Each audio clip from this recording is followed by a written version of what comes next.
All right, let's get this party started. You guys recommended this video a lot in the Discord. It's about Def Noodles. It's from Tom Dark. Apparently, I'm referenced, which makes sense because I was pretty active in Def Noodles' downfall, I guess. But like realistically speaking, like let's be honest, the reason that this guy fell off has nothing to do with anybody else but himself. He could have made all the mistakes that he made. If he just had a better mental perspective on it, he'd still be popular now. That's pretty much it. You know, the guy got criticism. We've all been there. We've all certainly deserved it before, myself included. He just needed to like overcome that. He never did. He just kind of kept going off the rails and just, I don't know. That's pretty much it. There's nothing of, it's really not like there's nothing going on. It's not really anything that crazy. It's just, that's what it is. You know, he was not, I mean, he was, if you look at it from a content creator perspective, he was kind of a good creator. I mean, I don't like him, but what did he do? He was up really early in the morning. He would look through all the news of the day, like irrelevant news, like silly little bullshit that some people really enjoyed, and he would collect it and he would put it out in a pretty easy to digest way. And then he stopped doing that because he didn't like it anymore, I guess. And he hired a team which could have done most of the legwork for him, and he could have just acted it out, but he didn't. You know, and you might be like, well, he wanted to change content. I mean, like, it's a job, you know what I mean? At a certain point, you know, it becomes a job, and it's like, you know, you might want to change, but it obviously didn't have a good impact. So, honestly, he could probably come back tomorrow and start a new channel, because he's already killed the channel. I know that he decided to, like, leave and stuff, but start a new channel, and he could probably climb back up. That's pretty much it. He probably could climb back up, especially now with TikTok and Instagram doing well and paying well. They have pretty decent pay rates. He could use those platforms to reach a new audience, people who don't necessarily know him. Most people don't really care about your past that much on the internet. He hasn't done anything that's really that crazy. I mean, I don't like him, obviously. I would never like him or watch him or associate myself with him, but like for everybody else, he could easily come back. You know what I mean? So that's really what it boils down to. So the guy kind of just made himself fall off. That's really all it is. But let's get this party started here, guys. Welcome, folks. Let's get to it. Irrelevant news. Def Duty likes to call himself a comedian, but... Def Duty? Oh, is this AI? He doesn't know what a joke sounds like. He's never been inside a comedy club. My building, my place, my rules. Def Noodles was a little upset about it. I invite you to come to my office to say it to my face. You know, it's not a Damn, spoken like a true champion, dude. crime to hold You got to be a little more condescending to people in the way of like, why are you interacting with people who aren't even close to as successful as you, Dennis? You know what I mean? Like, why would you ever even interact with me? Why was I on your radar? You know what I mean? Like, I know that might sound a little conceited and cocky, but like, why? Don't respect me. You know what I'm saying? Like, does that make sense to you? hold a bad comedy night. But you know what is a crime? Assault. I am taking every precaution But also a pepper. I can take in the book to ensure that this is a safe event. My number one priority is to guarantee the safety of my guests and the town. And welcome to the roast battle, baby. Let's see if you can survive the heat. It's starting to feel like a bad idea. Yeah, I mean, I will say that is probably Dennis's biggest lack of self-awareness, is the fact that he's just simply not funny. He's just not a funny guy. You know, and I don't, you know, I think I can confidently say I'm reasonably funny. My Instagrams and my TikToks have been blowing up pretty decently from some of my jokes. But even if I'm not, I'm certainly more funny than him. You want to know what, though? Today, Usain Bolt, no joke, liked one of my videos on Instagram. So that's been the highlight of my day. Incredible stuff. Def Noodles or defamation noodles. Jokes are deeply Got 'em. offensive. People should understand that having any sense of humor or any levity to life just makes it absolutely worse. Well, I mean, jokes don't have to be like inherently offensive. I mean, you can make like an edgy joke without trying to offend people, and I like to think I do that pretty well. But maybe I don't. To be completely honest with you, I don't want He kind of looks like Def Noodles. to talk about it. So before the comments start, which they will start, I don't want to talk about it. There's no benefit to me talking about it. Why would I talk about it? I'm not talking about it. Everybody loves a good downfall. I know that I don't know what's happening. Is it a haircut thing? better than anyone else with the downfall of my haircut. And so did Def Noodles. As a commentary channel, he reported on the downfall of others, and he was quite successful doing it. But he probably never expected it to happen to him. Honestly, neither did I. But now he's wiped his entire channel, maybe in an attempt to run from his internet history, maybe out of shame, or maybe something worse. So join me as we visit the war-torn country known as Def Noodles. Okay. A place where people have been slandered, commentary channels have come and gone, and a man's online career was absolutely incinerated. What have I done? By himself, man. by himself. It's incredible. Was there any reason to do this? Why was I thinking that I should do this to myself? What's wrong with the haircut? I'm not understanding. His haircut is bad. Everybody keeps saying his haircut looks fine. Am I just getting older? Am I just becoming like an old woman? Like, oh, your haircut looks nice. You look professional. Not really. He looks a little shaggy, but it's working for him. But Def Noodles came onto the scene back in 2020 by making commentary videos about whatever was popular or... Well, I think, didn't he come onto the scene by just doing like really low effort, like Sniper Wolf level reaction videos? And then he transitioned that into doing like irrelevant news. I'm pretty sure that's the truth. Trending at the time. But whereas I exist in a more edgy area... Oh my god, that Tom's this of the internet, Def Noodles existed in a much more sensitive and considerate... I mean, listen, I wasn't a particular fan when he said the word, but if you're gonna, from a career perspective, if owning it and just moving on from it is your best bet. So, you know what I mean? It's like, okay, you know, what can you do? He's like, yep, here it is. It is what it is, brother. It's like, all right, yeah, that's the life. Area known as the T community. You see, T channels are the worst. Okay, let's be honest, I used to be one. You know, somebody commented on one of my videos today or last night, and they said, "Papa Gut, I like your content a lot." I'm paraphrasing, but I decided to give your archive channel a shot. That's my old channel. He's like, your content basically was shit, and I'm happy now, better. And I'm like, that's fair, you know, because my content used to be shit. I think it was probably a little overly sensitive, a little overly preachy, overly annoying. Now I'm just regularly sensitive, regularly preachy, and like regularly annoying, right? I think I've matured pretty well.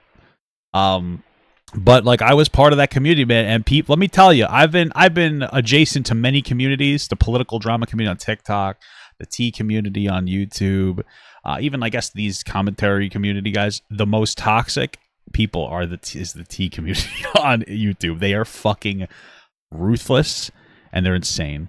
Okay, so I'm just saying, dude, I'm happy to be away. Okay, I'm happy to be away from it. I'm not going to elaborate, but it was horrific how toxic these guys are. I made the mistake of one time, me and my wife said that Trisha Paytas, this is during the Trisha Paytas hate arc, wasn't really that big. She wasn't that fat. She just had like kind of a shitty personality. I don't even want to tell you the horrific things they said about me and my wife. It was actually shocking. It's what made me realize that I think I was caught in a little bit too much of a Trisha Paytas hate vacuum. You know? So at least I was able to grow from that. But I was like, holy fuck. And I'm like, damn, I'm part of this community. These people are psychopaths.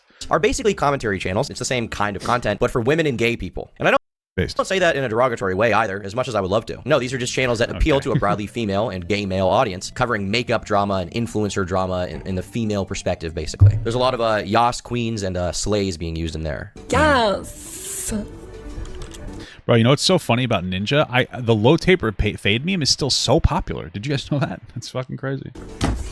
I mean, I don't know about that. The political community seems I'm letting you know. Well, I don't know the political YouTube community that well. I'm talking about the political TikTok.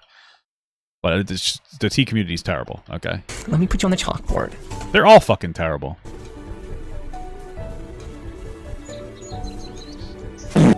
What's happening, Ninja? From an archive of his channel, we can see him discussing people like James Charles, a 25-year-old makeup YouTuber. Toddy Westbrook, similar story there. Trisha Paytas, of course, who I know is the woman who allowed Adam22 to, well, it's out there. You can Why'd you show this to me? Find it. And Trisha was also, of course, the former host of Frenemies with Ethan Klein. A joke, but you wanted to get that cash grab. That's also, I think, where, I don't know, man. Ethan got introduced to that T community, too. I think it's taken him a long time to get out of that space as well, you know? Who the fuck's gonna pay me to be on OnlyFans? A lot of people. Do you watch... You know, you do that. Wait, what? When you end a sentence, you go, I literally have no idea what you're talking about. You go, a lot of people, You did that right there. And we used to watch, my wife and I were just talking about it yesterday. We used to watch Frenemies all the time. She's like, why did we stop? And the reason we stopped, it's going to sound stupid. There was a moment where Trisha called Ethan's wife a bitch and Ethan didn't defend his wife. And I just lost complete interest in Ethan. A lot of other people are like, oh, I stopped liking Ethan because he got, you know, maybe he became too preachy or he changed his content. I stopped liking Ethan and I don't dislike him too much now. Like, I kind of like him. It's what really pissed me off was how he didn't fucking defend his wife. And that might sound so cringe and stupid. It bothered me so much. I'm like, why wouldn't you say something? She didn't even fucking apologize. Like, until like, I don't know, several episodes later when they talked about it or something.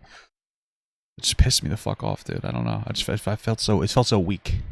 Felt so weak. Then like, a lot. No, definitely not. And I don't think it's because you're Jewish. There's lots of I find you offensive, so you're not invited to my wedding.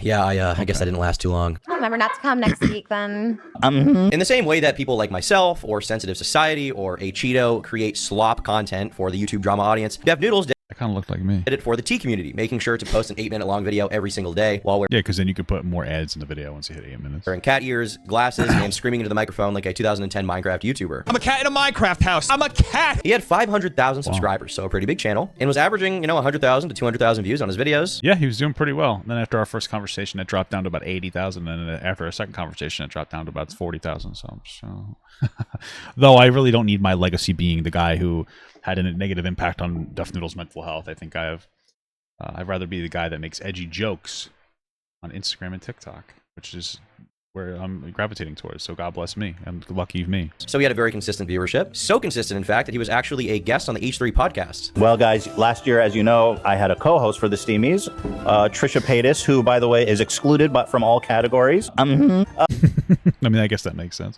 We do have a guest, though. One that is beloved in the community, one that reports the facts, the news, the gossip, and all the drama, and all that with a cup of noodles. It's the one, the only, Dennis Def Noodles. This is so bad because I'm pretty sure he was super cringe. There you go. Welcome, Def.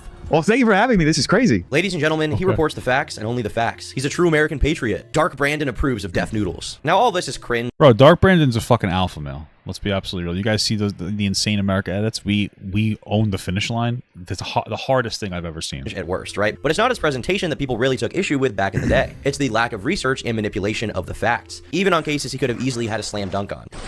You are my sunshine, my... Yeah, it didn't seem to be all the time where we'd have an issue with like the facts. It seemed to be at like these particular cases where the social narrative was like too far left. I know it sounds silly, but for instance, when it came to like James Charles, right? Because he reported, or he overly reported like false accusations against James. Not that all of them are, right? I believe that was what the issue with James Charles was, right? And then we have, when it came to that guy, like the B family in Killick, that's where I got like really involved, where he overly affirmed them, basically calling this 17-year-old kid a rapist and a predator because he made an inappropriate comment about their 15-year-old daughter because their son was trolling him and basically doing something that should have gotten him banned on YouTube TOS for hate rating him. And then they started going back and forth, and all of a sudden they went from like, okay, these kids need to stop bickering and being more respectful, to this 17-year-old black kid is a rapist, a predator, he probably doesn't have a dad, etc., etc., etc. That's the energy, and Dennis overly affirmed that, and that's where like I started to go in, because that was fucking crazy, that you guys were going after this like a kid because people were bullying him, and then he had a response. It's like, wow, incredible stuff. So that it's those key moments, or overly defending Sniper Wolf when she like ghosted a fucking kid that was dying of cancer, things like that. It's just like, dude, why are you, like, what are you doing, right? The only sunshine, you make me happy when I am gay. LeBron James. Scream if you love Super Mario 64! All right. I hate that I've seen that meme on fucking TikTok. In March of 2021, the Vlog Squad was going through a rough time. David Dobrik had been accused of contributing to a sexual assault when his friend and co-star Dirty Dom was accused. A girl named Hannah was I vaguely remember that. claiming that Dirty Dom had assaulted her. Wasn't it crazy when like and I did it too much too, but when content back in the day was a lot of sexual assault allegations, and like we still talk about stuff like that every once in a while, but I feel like it was crazy overloaded back then. It was like every other day there was another accusation. That shit fried my brain. Like that actually, like, I mean, like looking back, that stressed me out. I feel like it's hard to cover those things without getting a little worked up, because you get a little upset, right? Because you're, and it's like, damn, I'm so happy that we don't do that anymore. That shit's fucking like something like we talked the Katie Bucks thing, we talked about that, but you know what I mean? Like, we don't talk about it nearly to the same extent. It's fucking crazy. Her, and it sent David's entire business and brand into a tailspin. And he was like ostensibly at the time one of the safest people on YouTube in terms of brands. He got sponsorships from big companies like Chipotle tier stuff, right? I think he's just exclusive on Snapchat now. Pretty crazy. As a result, 2 members of the Vlog Squad came out with a video talking about how they felt, and also saying that contrary to what some people have said online, David Dobrik had not prevented them or anyone from speaking their mind about what actually happened. They weren't like threatened with legal action. They could say whatever they wanted. I just want to make it clear, like, we've seen stuff saying like David hasn't allowed us to talk about it, or we're legally not allowed to talk about it, and like, Or like no one is telling us right now that we can talk about it. It's just been a lot. Based on this clip, you can very clearly hear them say, David did not prevent us from speaking our mind. Anyway, folks, as David's sandcastle crumbled, Vlog Squad members Aaron and Carly ended up uploading a video addressing the situation. We have been getting a lot of comments and messages this past week about our involvement with the Vlog Squad, and I just want to make it clear, like, we've seen stuff saying, like, David hasn't allowed us to talk about it, or we're Where the fuck did you find all these videos? legally not allowed to talk. This is information I've never like really known about. I never really knew this history of Dennis Vertoser. Talk about it. And What is happening, folks? Is David Dobrik really relinquishing the death grip that he has on his cult? Vlog Squad members should watch their back and maybe not drink David's Kool-Aid for a few days. So what Def did here is a very clear mischaracterization of what was being said. He frames it as if this is some kind of cult being run, which, like, I don't want to defend or praise David Dobrik in particular. I don't really give a f about him, okay? And this is a very Well, it just sounds like immature Viners that did some really immature, inappropriate shit that had very negative consequences. Yeah. complicated situation. I feel like it's not worth getting into the weeds here. But what you can definitively say, based on their testimony, is that he didn't prevent them from speaking out on the issue. They just didn't really want to comment too much on it because it's a complicated situation. Not only that, but his clipping was very selective and didn't give the full context these girls should have been allowed to give. If you're gonna That's one of the good things about the full video reactions, guys. It's hard to fuck it up. Even if I make a mistake in characterizing something, you can go, you fat fucking idiot. We just saw the opposite of that. Incredible stuff. make a claim in this ballpark that David Dobrik is running like an evil cult. Keep in mind that the media at this time was swinging very heavily at David, and there's a lot to criticize him for. So why did Def Noodles take this angle? Why did he characterize this way? Well, because the public was against David, and he thought he could get away with saying anything about it. Yeah, that's pretty much it. You know, that is exactly what it is. When the public, or when you're a community, any community, or multiple communities are against a particular person, and you can generally ensure that there's not going to be a counter perspective, like, yeah, it makes people act a little crazy. Think, oh, let me just pretty much say whatever I want, because, like, who will really care? So. And receive no scrutiny, which is why he got away with incidents like this so long, because the audience he had accrued already was poised against his targets. So why would they look into it? Why would they give a When Keemstar said that Shane Dawson doing blackface 15 years ago was not that big of a deal, and that I mean, it's not good, but it's not really that big of a for 15 years ago. Yeah, we've moved quite rapidly socially. What the fuck? I've just never seen that before. I'm flabbergasted. no one at the time had a problem with it. Def Noodles responded by saying, well, no, this one girl did call him out. Because clearly, if Keemstar says that blackface was okay when Shane Dawson was doing it, then obviously it must have been okay. There was It sounds like he said he wasn't that big of a deal. Okay and not and that big of a deal are two very different things. literally no one calling out Shane at the time for his content. in addition to content creators doing Now, of course, a black person's going to call it out because the black people are so sensitive. I'm just kidding. I'm just kidding. Of course, there's going to be some people, but the social, you know, the cultural, whatever, the culture back then did not care that much about race issues, and it's good that we care more. And that's it. So, like, you know, it's difficult to look at people today through the lens of, or yesterday through the lens of today. You know what I mean? Like, you got to be a little bit accurate about it. It's not a good thing, but it's not the same as if you did it today. There's so much more social education out there about how you shouldn't be doing blackface. So I wouldn't really care about somebody who talked about or did blackface 15 years ago or ejaculate on their cat. That one. But I also don't care about cats. You know what I'm saying? I'm just kidding. But you get my point. blackface on YouTube, using slurs, and having characters based on stereotypes about people of color. By the way, Keem didn't say doing blackface is okay. He just said it wasn't that big of a deal. But if you actually look at the date of the video posted by Francesca Ramsey, who called Shane out, it was posted after Shane made his apology video for it. Wow. Why even get involved in that, Dennis? What the fuck? So it's not like people called him out and then he apologized. He apologized on his Bro, own. I feel like Dennis is worse than I thought. What the fuck? Never mind the fact that this is one video. And this I mean, that's just proof. The fact that I didn't realize how bad he was is just proof that he could come back and reframe, because apparently people don't know all of his bad shit in the past, so. apology was 4 years after Shane had actually done it. Did Def Noodles just not realize that being insanely edgy was par for the course on YouTube around 2010? I mean, he's even willing to leave out context or facts around the situation when he's defending someone he does like. Remember that whole Hassan Cracker discourse when he got banned on Twitch? Hey! Being Put an A on it. Cracker. Okay. racist against white people, basically. That was the drama. Well, Hassan Yeah, how stupid. Like, wow, you know, and I've said this yesterday, but how dumb is it to centralize your advocacy for black people around whether it is or isn't racist to use cracker? You know, I think it is. You can be racist to white people, even if you disagree. Is that helping John in the ghetto get out of poverty? Or are you just circulating the conversation around something so you can go, I'm smarter than you because power plus prejudice equals racism? It's not productive. It's not a conversation that needs to be had. It's like over-intellectualizing something stupid. Okay? And you'll never hurt me by calling me a cracker. Because I'm salty as fuck. Hassan's defense, and by extension, the way that Def Noodles defends him, is absolutely hilarious. On December 23rd, drama Holy fuck. I didn't realize Willie Mack had such a different voice. Presented by the Willie Mack Show, runs a story about Hassan being banned on Twitch for saying the word cracker, and upon his return to Twitch, he proceeds to list other slurs of a similar nature, and they W Twitch for defending the whites. play this clip. Hillbilly, hick, mayonnaise monkey, vanilla gorilla, and numerous other kinds of words. Or honky, whitey, numerous other kinds of words. So we already know that Dennis is going to say this is slander, right? But the question is, how is it slander? Because it is objectively true. And by Why not just not say anything about it? Like, the way, here's a context. So if you consider yourself to be a woke person 11 months of the Caucasian variety, I don't. I'm black. and you find I yourself just feel that way, you know? I just feel black. So comfortable using the N-word. No, I'm just kidding. I'm kidding. I'm totally joking. I'm just fucking, I'm going too far. thinking, wow, these guys are making a lot of good arguments. Why can't you just not be racist against the whites? Dude, it's so easy. Remember, How does this conversation help? at the heart of the argument is the reactionary stance that white people are a well-defined and often marginalized group of individuals. Well, they're not. I mean, they're pretty well defined. They're just white. But I mean, they don't have to be marginalized for you to try to be racist. Why am I doing this? Who I cares? also understand that you are further advocating to, I guess, ban different words such as, to my knowledge, these are not banned. Hillbilly, hick, mayonnaise monkey, vanilla gorilla, and numerous other kinds of words. Or honky, whitey, numerous other kinds of words, redneck, that are used Shit, he's offending me so hard. in common vernacular. I'm getting so hard right now. Okay?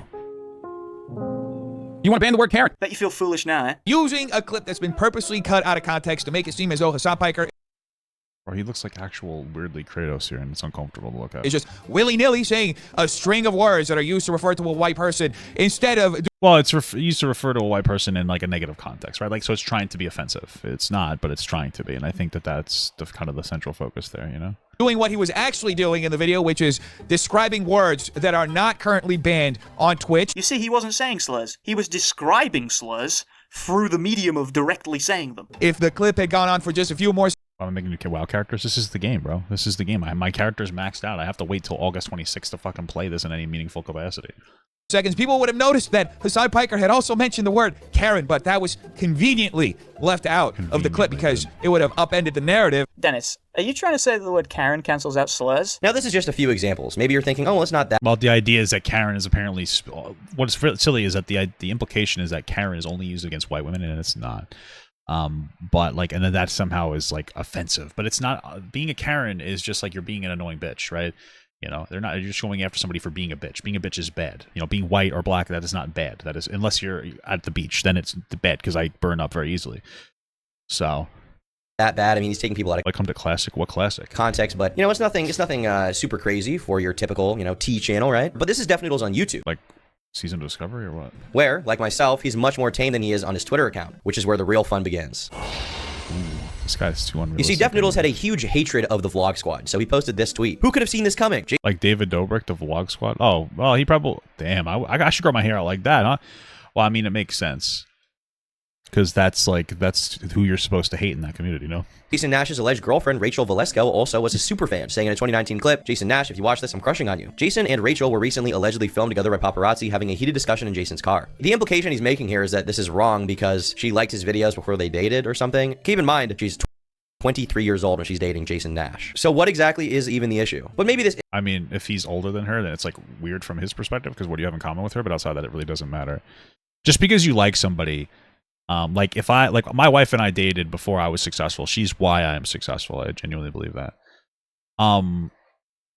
But if we weren't dating, or then we met when I was popular, I didn't groom her if she liked my content. Okay, you can like if somebody wants to date me because they think I'm like cool and Jesus Christ, smart and funny and I'm like popular, cool. Unless I leverage that power against somebody, it doesn't matter at all. Unless I'm like, if you don't do this for me, I'll hurt you. Or if you do this for me, I'll give you something. It doesn't matter. Like, oh, you like me because I'm a popular content creator. It's not that big of a fucking deal. That's not grooming. It's not grooming to have characteristics about yourself that make people want to fuck you. It's not that big of a deal, you know?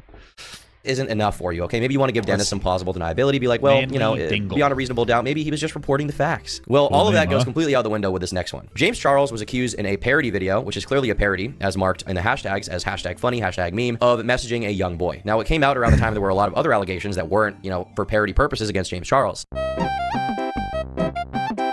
Wasn't this one fake? I don't remember. So how did Def Noodles report on this? Who could have seen this coming? James Charles exposed by 14-year-old boy who alleges James Charles reached out to him in Instagram DMs asking him how to add him on Snapchat. Boy informs James he's 14 and James replies, how about now? James commented on TikTok. What the fuck is this? Which is from 2020. Oh Here he is my basically God. calling James Charles a file, with the evidence that he's using being a parody video. Keep in mind, he didn't indicate that it was a parody video or anything. He wasn't like, this is satire or whatever. But keep the word satire in mind because it will come up a lot later. It's basically satire. And this is not the only time he did this with James Charles. Both on Twitter and on his YouTube channel, he was using any and every piece of fake or real evidence to prove that James Charles was some kind of creep, even if the specific evidence he gathered fell flat on its face. I think he took every single... Whoa! I fucking hate hearing my own goddamn voice. Makes me so fucking pissed off. You pissing me off, goddammit. I hate my fucking... I don't hate it. It's just awkward to hear my... So weird. Go one of the James Charles accusations and like affirmed it completely without... You know, because he did... This is the problem when you do breaking news content. And when it first comes out, if you jump on top of it, you run the risk of it being invalid. This is making me sick. Like just the way the image is on there. You run the risk of it being invalid information, and that's going to hurt your credibility. James Charles very well could what the fuck? What was making me sick? Be a very f***ed person. But Def Noodles did a horrible job of proving that. And as a result, he hurt the public discourse. So people start talking about this, including Keemstar. And Keemstar is a bit of a shit stirrer, as we know. I need a toilet! My butt's gonna explode! My anus is losing control! Now, Keemstar, being the shit stirrer he What the fuck was that? is, decides to tweet out this about Def Noodles. Def Noodles has allegedly groomed girls from ages 12 to 15. Big YouTuber source. Victims are scared of him and wish to stay anonymous, but may come forward soon. Now, Keemstar's reason for this is that Def Noodles did it to James Charles, so he shouldn't have a problem when someone does it to him. Well, he did. In fact, he ended up filing a lawsuit against Keemstar. When there is no doubt that... Yeah, which would have been fine, but then he did like the same thing to me, and it's like, oh, okay, kind of interesting there. He would be... I wish I wasn't so sensitive about it. You know, looking back, I was more sensitive than I wish I was in general. I'm not gonna lie. Okay. But in my defense, I got canceled on TikTok for a joke that was taken out of context about me being a pedophile. Okay, and the joke was, if she's old enough to breed, she's old enough to bleed. No, backwards. Old enough to bleed, old enough to breed. And then I said, thank you very much to Andreas Lopez, because at the time, that guy allegedly said with a 14-year-old 23. So the joke is like, this really creepy guy gave me the advice. And people took it out of context, and they were shitting on me, blah, blah, blah, blah, blah. So I was sensitive to anything like that, because, you know, and realistically speaking, I could have just not cared about the criticism, and it probably would have been fine. But again, you know, you live and you learn. Back then, but I took it bad, and I started to get edgier and less caring about my commentary, and it got shittier and meaner, and people got even angry at me, and blah, blah, blah, blah. You know, we just you get the point that I'm making here. Okay, you get the point that I'm making here. So I was worked up. So when he did that, I got a little too worked up. I got a little too emotional about it. So, but you know what I mean? It is what it is. That's life sometimes, brothers. Crying and begging for mercy. If a multi. You didn't really see the problem with the joke? Yeah, honestly, I don't really see the problem with the joke either. I feel like I overly apologize for the joke. It's still inappropriate, and I wouldn't make it again. But I mean, you know, it's not that big of a fucking deal. You know what I mean? Like, it's like, okay, you know? Millionaire like James Charles did the same thing to him. Because he would be like, oh, it's just a parody, guys. He got a taste of his own medicine. But he still had some goodwill from the community at this point. I mean, hey, it's Keemstar, right? Everybody hates Keemstar. I personally think Keemstar is the GOAT. Not for anything he's ever said, but, you know, he has pretty good dance moves. Wow. Okay. This is so fucking stupid. It's okay. Not to mention, he's dope on the mic. But a lot of this goodwill went out the window with Papa Gut. Now, Dennis... Hey! That is me. Oh, fucking Jesus Christ. We're going to talk about me too much here. And Mr. McDonald's had a bit of a scuffle for a few months. Am I Mr. McDonald's? Why can't I be like Mr. Burger King or something? I like Burger King more, or Mr. White Castle. That would actually be preferable. Mr. White Castle next time, please. Okay? And there's a lot that goes into it. The way Papa Gut explains it is that a channel called the B Family called a Roblox YouTuber a file rapist because he made a distasteful joke about their daughter. Killick. Yeah, so I'll reiterate it again. Killick was like a 17-year-old little streamer. And he was a Roblox streamer. The B Family's son was also a Roblox streamer. Okay? And they hate, like, there was all like this weird toxic competition between all these Roblox streamers, blah, blah, blah, blah, blah. They hate rated Killick's stream, him and his friends. And so Killick, you know, went on in his stream he started talking shit about the B family brother, and then he came upon a picture of his sister, and actually the picture of the sister said something along his line of like, happy birthday, little brother. So he assumed that she was actually older than him, and he was 16 at the time. Killick was 17, but she was actually younger because she was actually 15. So he made a joke about her and about how she likes to take a dick or something. So 8 months later, the B family, mom and dad find this out, and they have this insanely sensationalized thing, effectively calling him a rapist, predator, pedophile, blah, blah, blah, blah, blah, like pretty disgusting insinuations, which caused him to get, like, you know, harassed for no reason. The B family eventually took their videos down because I absolutely steamroll dumpstered them. Fuck you, pussy. And yeah, that's the story. If you actually look into it, it was part of the overly sensitive, everybody's a predator phase, you know. So, like, the Roblox YouTuber was subsequently banned. New rabbit hole. Let's go. So I've got the Wikitubia article pulled up here. Very, very genius interpretation, as always. On January 28th, 2022, the B family uploaded a video titled "Dear Killick, She's Only 15." And they also they overaged Killick to like 19 years old to try to push the narrative, even though he was 17. On his Twitter, it actually said it was 16. On his Instagram, there was no age listed in the bio, but one of the 10 images he had said he was 17. So they it seems like they intentionally decided to get his age wrong again, to overage him, to make it seem like he's some kind of a predator for making a joke about their 15-year-old. Mr. Five Guys would be good too, actually. Yeah, true. Video shows Killick checking up on Gabriella's Instagram account and making sexual remarks about her, including referring to her being gang, also known as Thanks for clarifying, I guess. While speaking to her brother Roberto, a 16-year-old gamer known as Mr. B, with whom he had a fight. On the same day, Killick uploaded a response titled "Dear the B Family, The Truth," where Killick admitted that he was aware that his remarks were bad, very wrong, and insulting towards your daughter. He detailed his feud with Gabriella's brother Roberto, accusing him of hate raiding his livestream. According to Killick, the two had interacted on several occasions and had insulted each other's family. He further accused Roberto of harassing him by continually entering his streams, claiming that the comments were retaliation. He apologized again for his comments, which he said he made before he realized Gabriella's age. On January 30th, 2022... Even, it doesn't matter. Don't go and harass somebody if you're not gonna get ready to get harassed back. You know what I mean? Okay. He also said something about his mom too. Like, nobody cares about that. You know? Killick posted another, which I get it. She's not a young person. But video titled "My Apologies." They had the fucking B family daughter sitting there crying on camera, like so performative, so fake. And I remember I folded on that. I was like, you know, maybe it was real crying tears. It wasn't. It's fucking performative, fake crying bullshit, insanity. We were so caught up in shit back then, man. Gabriella B in my response to the B family video. He denied. You hear what Synthetic Man said about me? Probably nothing. That his reference. I mean, let me know if he said something. To gang was a reference to calling the allegation crazy and accusing the B family of misinterpreting his remarks. He further accused them of disseminating misinformation by claiming he was 19 at the time. The B family released a video titled "Let Me Speak" the next day, in which Roberto accused Killick of creating all this drama on his channel, and Gabriella said she felt targeted by Killick's statements. And fucking forced out a nice cry, like I forced out a dump before. You don't have the right to objectify me just because I'm a girl, she remarked. Now, Papa Gut had a lot of problems with his B family situation because of how the accusations were made. He basically saw it as ridiculous to call a 17-year-old file and lie about him being 19 because he was trash talking someone over the internet. Is it appropriate? Yeah, sure, exactly. Now, given the circumstances, I don't care, okay? Especially since he was reading through the things and one of them said like, "Oh, happy birthday to my big brother." So he actually assumed that the girl was older than him. That's neither here nor there. So that was actually everywhere. What are you talking about, Papa? They turned that into this predator file. He already goes into the over-sexualization, philia, language of a 15-year-old child. Okay. Thank you so much for the medium gut from Nugan. Here we go. Unbelievable. That guy, this guy, the B family father is gay. And there's nothing wrong with that. But you can tell that he's one of those overly religious, closeted gay guys. And there's nothing wrong with that. It's a beautiful thing, actually. You get it down. Like, she's getting balls in her jaw. Like overaged him to 19, even though his Instagram and one of the posts said he was 17, and his Twitter, which is the only thing with his post actively like easily available, his name easily available. I mean his age, I meant. Said he was 16, and they railed against this kid. From our understanding, this person is 19 years old, so he is considered an adult. It was insane. Yeah, there was no reason for them to think he was 19. It was insane. Okay, a 17-year-old making a joke to a 16-year-old boy that's with him about a girl he didn't even know was 15. It's insane to call him. You say it's inappropriate. They called him they heavily insinuated he was like a predator.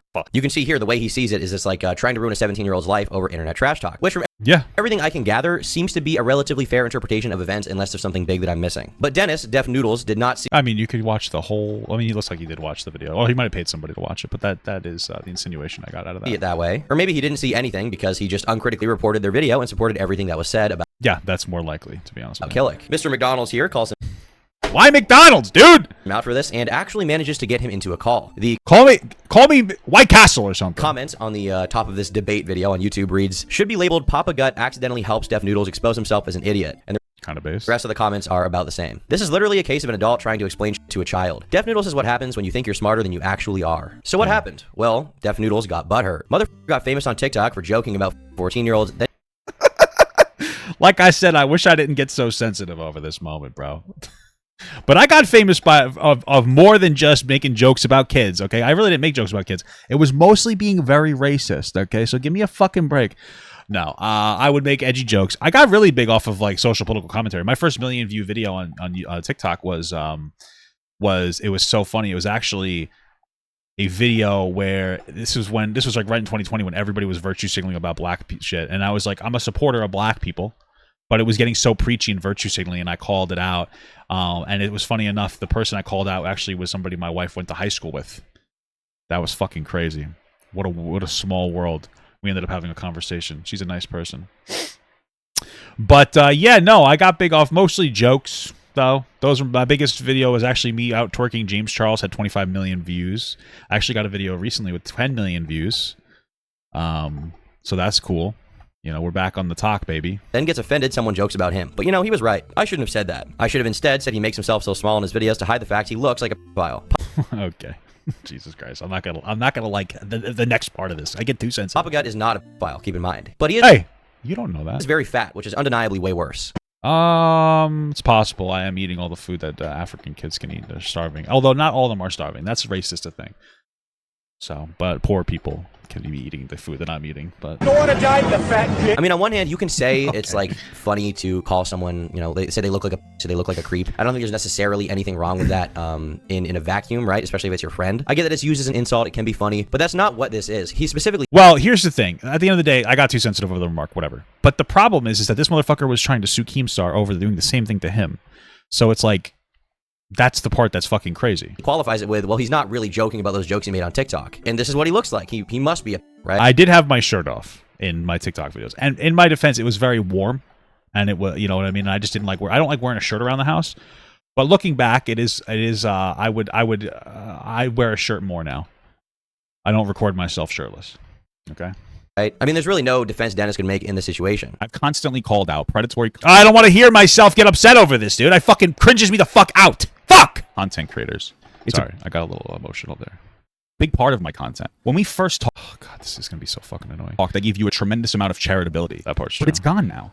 The reality is you're worthless. I should have fucking deleted this thought. You're a worthless content creator. Remember Tana Mongoose, the girl who iDubbbz dropped a nuclear bomb on? He fucked me with a toothbrush.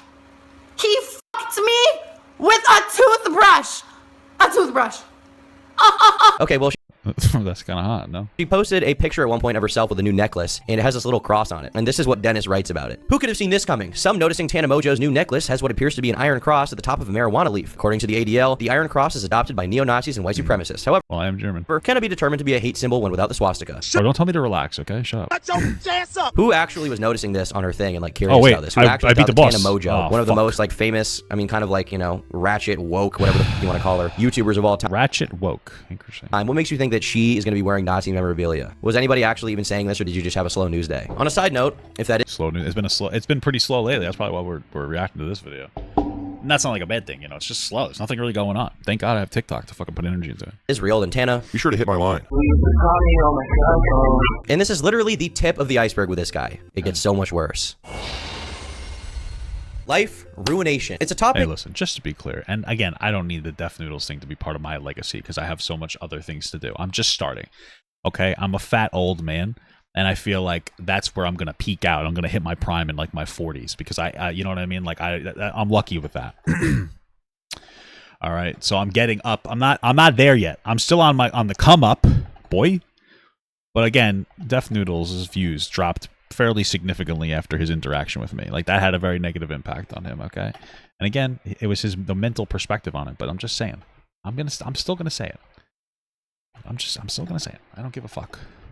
that is generally easy to get behind hating on YouTube. Unless the person in question is like a murderer or something, or they did something to a kid, in which case obviously everyone would agree they probably deserve to have their life destroyed. But in general, we're always against, I don't know, like doxing or taking away people's financial opportunities or stuff like that, right? Typically that's like something we don't go after on YouTube as commentary channels. It's off. Yeah, that makes, I see that a lot from different people, sure. Limits. But Dennis didn't seem to have a problem with some of these things at all. Going back to his seething hatred of David Dobrik, or maybe the fact that he was like a shithead making a load of money off of basically spreading whatever about whoever he wanted, he openly called for Chipotle to no longer sponsor David as well as James Charles. Keep in mind, as Nicholas Dior— Damn, and now Chipotle,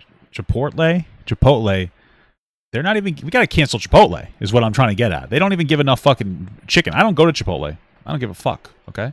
I go to Asian restaurants where I don't even know what the meat is, but it tastes good. Oreo noted in his own video, this is before the Insider article came out that wreaked total havoc on the entire vlog squad. Dennis was always desperate for blood. When Keemstar pissed off K-pop fans, Dennis posted on Twitter implying he was racist against Asian people and also I mean, like, K-pop fans are weird and cringe, okay? pulling some random quote from a K-pop fan saying that they wanted Keem sponsors dropped. If this was anyone else reporting all of this, I probably wouldn't care, right? But it's Def Noodles. We know his history at this point, and you can tell because of how he acts what he wants to happen. He hates Keemstar. He wants him to make no money. Do you guys remember John Swan? He was a big— I do remember that guy. That's the guy who tried to insinuate like a 18-year-old was like a predator or something because he was flirting with a 15-year-old or something. Right? Wasn't that what it was? And then everybody farted on him? Up-and-coming commentary channel a few years ago, and then he got his ass eaten when he lied about this whole dream drama that happened. Kind of an idiot. Oh, is that what it was? I thought it was something else. What am I thinking of? In that regard, but it was a long time ago, you know. Okay. Anyway, when drama was going on— Maybe I'm just fucking dumb, but, well, I probably am, but... Def Noodles called him an alt-right YouTuber. What a fucking moron. Now, what do you think about when you hear the word alt-right? You probably think about someone like Richard Spencer. It's Pepe's become kind of a symbol. Or maybe Nick Fuentes. No e-girls. Who's got the clip? No e-girls. Never! Realistically, it's a pretty heavy accusation to say that someone is alt-right, especially if they're not really political. It comes with a lot of connotation. Yeah, I mean, nowadays, alt-right is just the typical, you're a bad guy, and you maybe you're slightly conservative. Like, that's all it is now. Of racism and anti-Semitism. A modern-day fascist is what most people think of when they hear this term. So why did Dennis call him that like 20 different times? Dream exposed an alt-right YouTuber. How's that a joke? Dream exposing an alt-right YouTuber. Damn, we're still in the headphones era, huh? It's a punchline. Well, you see— I thought that I started after the headphones era. Maybe I fucking, who cares? It's because John Swan committed the grave sin of disrespecting neo-pronouns. Now, I personally— Oh, no, not neo. Neo-pronouns are fucking crazy. Boy, girl, they, them, totally on board. Makes sense to me. Don't get the rest of them, personally, but... can completely see his point. I mean, as someone who exists outside now that we just don't talk about neo-pronouns, nobody talks about them at all. Like, and it was never like a real thing, you know what I mean? It was just always like a silly little thing that 14-year-olds were pretending was real. The gender paradigm, as you can tell, I exist outside the gender. But I love trans people, by the way. Gender paradigm, and I go by the pronouns Zer and Zim only. I do see the point he's making on it. Yeah, Invader Zer. Yeah, that's my favorite show. Like, John Swan is in fact Mussolini too. Electric Boogaloo. Worst of all, he's Australian. Let it go, dogs, go. Straight up animal abuse. Disgusting. That was fucking awesome. When further called out on this, or called out for the time he called Augie RFC, someone who flirts with fascism, he says, that's a... Bro, what's up with August RFC? What's up with that guy? Because I mean, like, he was doing pretty well, and then he just kind of dropped off the face of the earth, and like, you know, listen, some of these guys are a little too edgy for me. I'm an old guy, though. Your content doesn't need to be for me. But clearly, he was finding success. So, like, what the fuck? What happened? Why did he disappear? It's crazy.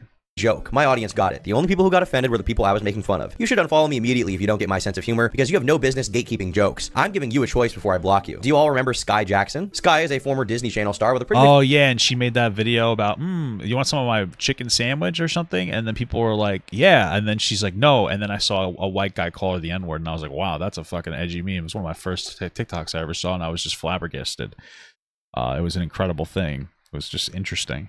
Following online. And a few years ago, she got into some shit because she started tweeting out people's doxes because they made— He went hiding after the incident? What is the incident? What? Edgy jokes. Keep in mind, many of these people were— I think he popped up in my stream a while ago and said something about Nick Fuentes. I don't really remember exactly what it was, but it was... I don't remember the context of it, or the context was confusing when he asked me, but I haven't seen him since then. In middle and high school. In late May and early June of 2020, Jackson made several posts to her social media accounts, primarily Twitter, requesting her followers to share examples of racism and reveal their personal information, including phone numbers, addresses, emails, and information about their schools. And one— That's fucking weird, dude. You're gonna cancel— Oh, didn't she cancel like a 13-year-old for saying like guacamole friend penis or something? instance, the name, number, and address of a 13-year-old boy was posted in screenshots to her Twitter feed, seen below, which has since been removed for violating the platform's rules. And this was a very contentious topic at the time because psychopaths on Twitter enjoyed seeing children get doxxed, and people who aren't psychopaths didn't enjoy it. One such example was tweeted by Twitter user Elijah Daniel on June 5th, 2020, who said, "OMG, what Sky Jackson is doing on Twitter right now is what we call modern art, receiving over 51,000 modern art for what? Canceling, likes and canceling annoying kids that are just ignorant? Like 5,900 retweets. You guys are the reason why racism is coming back in a big way. Let it be known." Kind of, I'm not trying to be an asshole, but like, you know, when somebody's clearly not like truly racist and you have like some stupid kid that's just being a stupid kid, and it's wrong to say, you know, those words, and but you cancel them, you know, people get less and less sensitive to your cause because it's obviously unreasonable. You know, most people deserve the right to like, you know, the ability to grow up and learn, and getting doxxed as a child is insane. Weren't they advocating for the kids' parents to like lose their job too or something? I don't remember the specifics, but it was fucking crazy.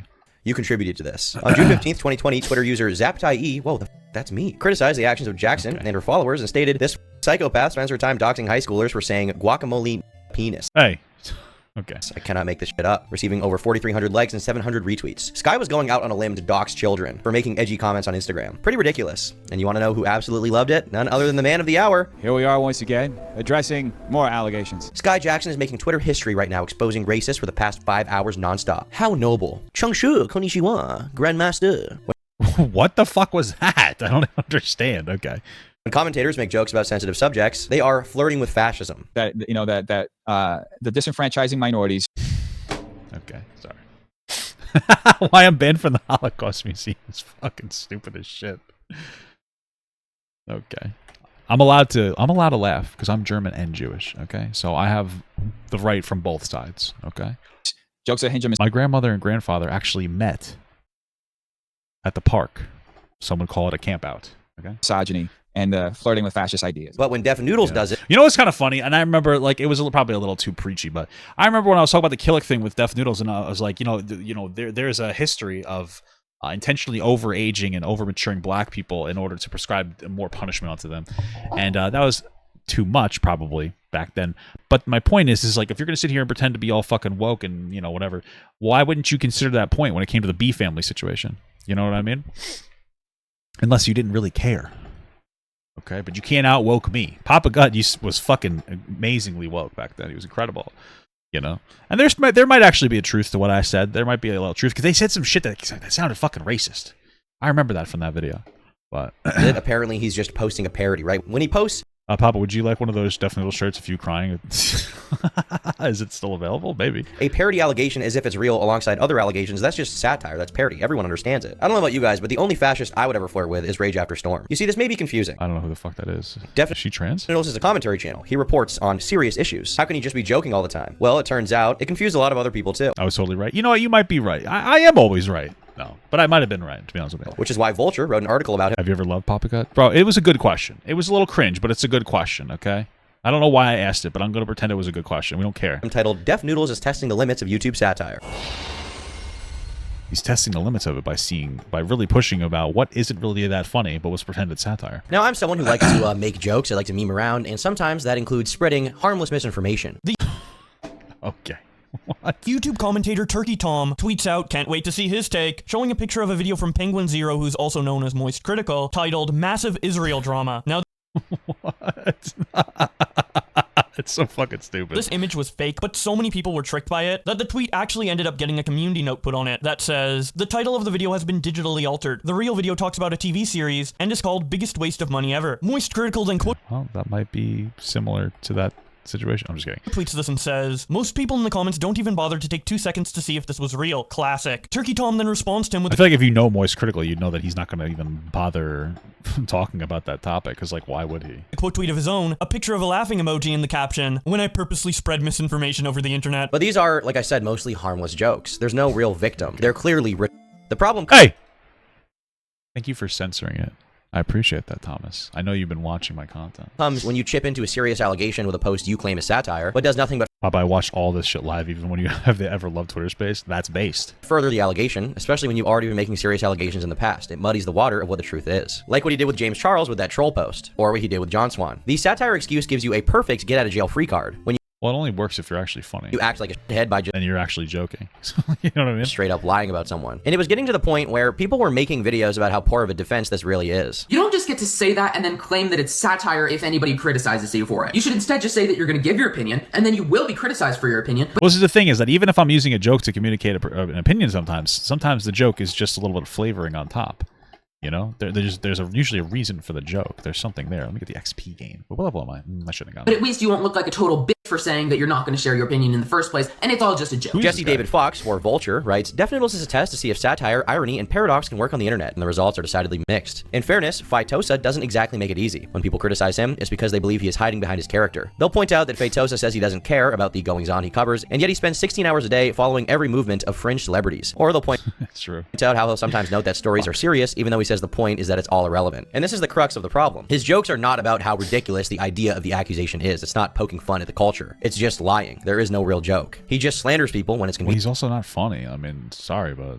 While also covering serious stories on the same page. His explanation? Well, it's all satire. But when it clearly was satire for Keemstar when he was posting it in retaliation to Def Noodles decides to sue him. Like, he can clearly recognize this is a difference that exists with other people, but with him, never. So he starts to really lose his footing in the community at this point. His good standing is going away. People can't really trust him. So now he runs to make the serious accusation that his critics are racist. Def Noodles was so kind of based. mad that people called him out on that. If you don't like me, you must be racist.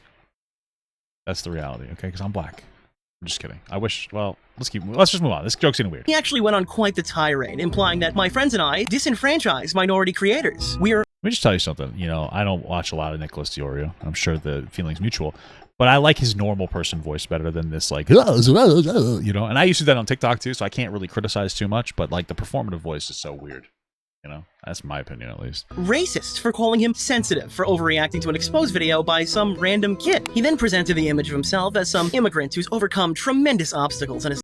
Yeah, dude, he was a Brazilian immigrant. His dad only made millions of dollars as a CEO of Warner Brothers or something, okay? Just fucking give him a break. ...life to get where he is today, and he won't let race... Let me tell you something. I really didn't work hard at all to get where I am. I'm never going to lie about that. You know, I did grow up without a father, but I had other and I struggled with that, but my mother did pretty well. She worked her ass off at White Castle. That's why you should call me Mr. White Castle.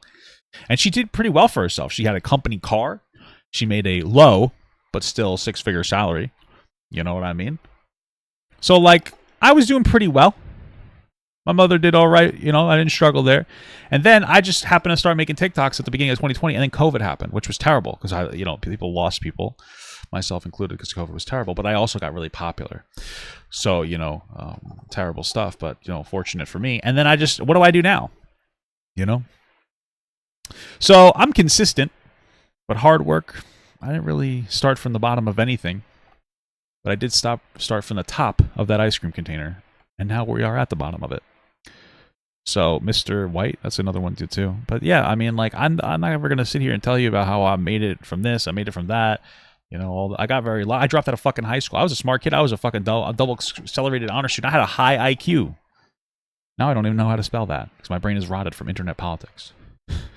Okay, so you know, but I'm never gonna lie about. I'm never going to lie about, oh, I worked so hard to get here. Not really. I got really lucky. I'm just like, for some reason, people like me. They like my commentary. They think I'm funny. You know, I think that's pretty cool. But no, I worked so hard to get here. Stop it. You know, you're doing an internet career. Ah, fuck. Sorry, something attacked me. Racist like Nick Diorio, Augie, Boblax, Tipster. Wait a minute. Edwin. Oh shit. Some of the group Def Noodles was calling racists are literally Mexican themselves. Well, you could still be racist if you're Mexican, so... Regardless, though, the obvious racism won't stop Def Noodles, as he plans to stand up for himself against it. If you couldn't already tell, this attack is completely unfounded. Oh, right, but, like, let's be real. Like, he's Brazilian, but this guy's super white, right? So, like, nobody ever looked at him and was like, wow, we have to get this Brazilian guy, cancel him, and dislike him. Nobody ever thought that. Like, it's just like me being Jewish. Nobody knows that unless I tell you. Okay, unless I use it as to make anti-Semitic jokes as a shield. Okay, that's the only time. I'm just kidding. Okay. And ridiculous. Def Noodles got upset that he was getting clowned on and decided to try and paint all of his detractors. My mom's company car was a Ford Edge, by the way. Not a super expensive car, but still nice. Okay. I think they gave her like $800 a month for the car, which is fucking crazy. And gas. They paid her for her gas too. Like I think it was a certain amount of cents per mile. Pretty crazy. some of the worst labels possible to invalidate this criticism. This is probably the biggest move I've ever seen anyone pull in my 3 years on the website, and it's the beginning stages of a larger pattern of behavior that we see from Dennis in regards to how he tried to pile on John Swan with gooning. This is a pattern of gooning. his slimy timed alt-right allegations. On one hand, he will defend his accusation of racism, of fascist flirting wholeheartedly. And at the same time, he's also being hyperbolic somehow when he says that his critics disenfranchise minorities, which is completely These are all hyperbolic, and they're all within the character, but there's truth to every single thing that's said. This is someone grasping at the straws of what satire is, and miserably failing. 1, he's not being funny. 2, he's an idiot. Due to all these controversies, Dennis's career was taking a bit of a hit. If it was one of these, he may have been fine. Even 2 or 3, I mean, you just keep trucking, you make... I mean, he really just needed to take the John Swan approach. Dennis was never a content creator that was a person. Like, he's not a personable content creator that people really resonate with, in my opinion. He's a content creator that collects information at the beginning of the day for you to digest. He never should have made himself a person. Like Sonny V2, good example of that. He did a good job. Like his Sonny V2, you can disagree with the different ways that he makes content sometimes. I wasn't a big fan of that Mr. Beast video, but at the end of the day, the guy's content strategy is perfect for him. He's not really like a person on the internet. He's a video, like it's really not about him. His character isn't part of it, but he collects this information. He makes these videos. He has a decent voice for what he's doing. It works out really well. Like, he has a smart business strategy, a smart content strategy. Dennis needed to go in a similar direction to that. All he needed to do, bro. Okay. Content, if he didn't fuck up again, it would have been fine. But this was months straight of him getting wrong, getting stories wrong, pissing off other YouTubers by basically more than anything else, him responding to people was the biggest issue, in my opinion. Victimizing them. I mean, people were pissed off at him because they were legitimately wrong by the way he used his platform. And simultaneously, he never changed. He never made an effort to change. His ego was too big. He thought he would he took the cat ears off, okay? That's a huge change. Be fine because he's Dennis. He's Dev Noodles. He's a satire genius. He's Def Dingle. Comedy genius. He just stuck with what he was doing, and people started to actually notice, and they didn't want to watch him. His videos were getting 100,000 views on average, and that went to 10,000, maybe 20,000 to just a few thousand. Listen. Again, all right. After our first conversation, it popped down to about 80. After the next one, it popped down to about 40. All right. And again, I don't need the clout, but give me my credit where my fucking credit is due. Okay, motherfucker. All right. I'm trying to downplay Mr. White Castle's actions here. It's pretty fucked up of you, dude.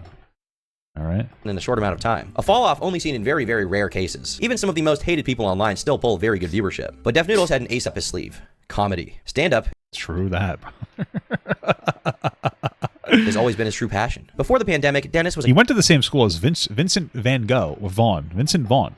So, comedian struggling to make it in LA and experimenting on YouTube. Here he says, I feel like there's an idea on the internet of what comedy is, but I don't feel like a lot of people really know what comedy is like. A lot of people who have the strongest opinions about comedy haven't been in a comedy club maybe ever in their lives. Yeah, no, I've been there once. I saw Gilbert Gottfried. He was very funny, and then he died a lot later. Not that day. Just at least a couple days later. I think maybe 20 years. But there are a few commentators who like to say that comedy is dead and this and that, and to them it's saying racial slurs and using the Confederate flag. I'm like, how is that a punchline? You see, Dev Noodles understood comedy. He, like Brendan Schaub, is a comedy genius. He's been in the room. He's talked to the big dogs like Ethan Klein, and he was about to show the world just how much understanding he truly had. In his downtime from YouTube, Def Noodles had opened up his own comedy club in downtown Los Angeles. Users on the H3 subreddit speculated it was probably very expensive. It's actually on Sunset Boulevard, being only a 6-minute drive from Hollywood. He probably made a lot of money, and it really makes absolutely no sense. Give Mr. Wendy's his credit. Okay. I think White Castle is where we're gonna land. What's interesting, though, is that, like, I remember before Dennis's transition into the other type of content he hired an entire team. And it's like, okay, you don't like making the content that you're making, so hire the team and do a content shift. Either make your channel your own channel and have other people make the videos, or just be an actor in the presentation of information. And it's just like, instead, he decided to just stop making the content. For what fucking reason? That's just it's so dumb. Hollywood. And to this day, you can rent it out for $134 an hour. So this is not a cheap place. It was previously his office, and I don't know why you need a separate office building from your apartment if you're making YouTube commentary videos. Like, I get if you're having a full True, I have an office in my basement. production, it makes sense, but like, bro, you're literally sitting in your room. Why do you need an office? But anyway, now he was using a big part of this office space for his comedy career. But he didn't exactly put a lot of effort into making Well, the reason he wanted the office is probably because he could write it off on his taxes. He's like, well, I have an office now, so making it a very nice place with a nice presentation. Okay, this is not like Joe Rogan's mothership type thing. It's a room with which might explain why he deleted his content, because he probably can't. You have to make a certain amount of money to be able to write things off, so he probably wasn't able to write it off anymore. chairs. You've got a crooked projector, all off access. Half of it ain't hitting the screen. The sound doesn't work. You got these insane lighting rigs where they've taken 8 or 9 tripods and extended them down. They're using, the cheapest Amazon video lights you could find. No air conditioning. So he's in the back of this rinky-dink office. Damn, no air conditioning? That's fucking crazy. No AC. 120 that's the killer for me. You don't even have air conditioning. What a scumbag. degrees, seats. And most of your comics were black or gay, and you couldn't even get them AC, Dennis? Sounds a little racist to me. 30 people, but he's cramming 50 or 60 in there. So from the jump, it's not really set up for people to have a good time. But Dennis had big plans. I mean, listen, if the event was fun, then it really wouldn't have mattered. It could have just been like a little bit of a rough opening. But it wasn't. Well, actually, it was a lot of fun. I was in Disney. A lot of fun. It was a lot of fun. I was in Disney, and I was drunk that day, watching it at night. That was fucking incredible. From his new venue, Dennis began hosting roast battles, events where the participants roast each other in front of a real audience, which would also be broadcast to his YouTube channel. He probably should have invited me, man. That would have been fucking crazy. I wouldn't have gone, but live streamed for everybody to see. He had been bragging on social media for months and months about how big of a deal it would be, how this would be an amazing event for him, the next step in his career. Unfortunately for him, the first super roast battle was an absolute disaster. The first 27 minutes of the show are just dead air with the audience bored out of their minds as they cycle through random rap music. Now, the whole point of a roast, keep in mind, like what they do with celebrities. Didn't they have to, I don't know if it was this one or a different one, but didn't they have to pull the video down, or didn't they get banned on Twitch because a girl said the F slur or something? Is to gather all of that person's embarrassing moments and just mock them for it, right? Their personal failures, their weird quirks, stuff like that. But yeah, and you usually need to know the person so that you can make jokes, but apparently none of these people like knew each other, which makes it really difficult. In this case, Dennis... So all it's going to be is like, oh, you're fat. And it's like, okay, that can be funny, but where do you go from there? It's got a bunch of random comedians who didn't know each other, are very like, they're barely even comedians. They just go to open mics. And he got these people to roast each other, meaning that all they're funnier than Dennis. All they could really do is comment on each other's appearance because they didn't know each other beforehand. And if the comments about their appearance were funny, it would be one thing. Like, that would be genuinely cool. I don't care about this whole like, oh, that's a low blow. If somebody's fat, you can make a funny fat joke. If somebody... Well, yeah, especially in that context, because like it's a roast. Like the both of you are literally consenting to the other person being as ruthless as possible. So nothing, you know what I mean? It's say whatever the fuck you want to say. Like that's the whole point of that. Has a cool haircut, you can make a funny joke about their cool haircut. You know what this is? This is my new fucking haircut. You know what that Why don't you just go bald, Tom? means? I'm getting some fucking pussy tonight. But that's not what happened, and it resulted in a lot of secondhand embarrassment from the audience. But I just met this motherfucker, but he's the only person I've seen with a canco on his neck.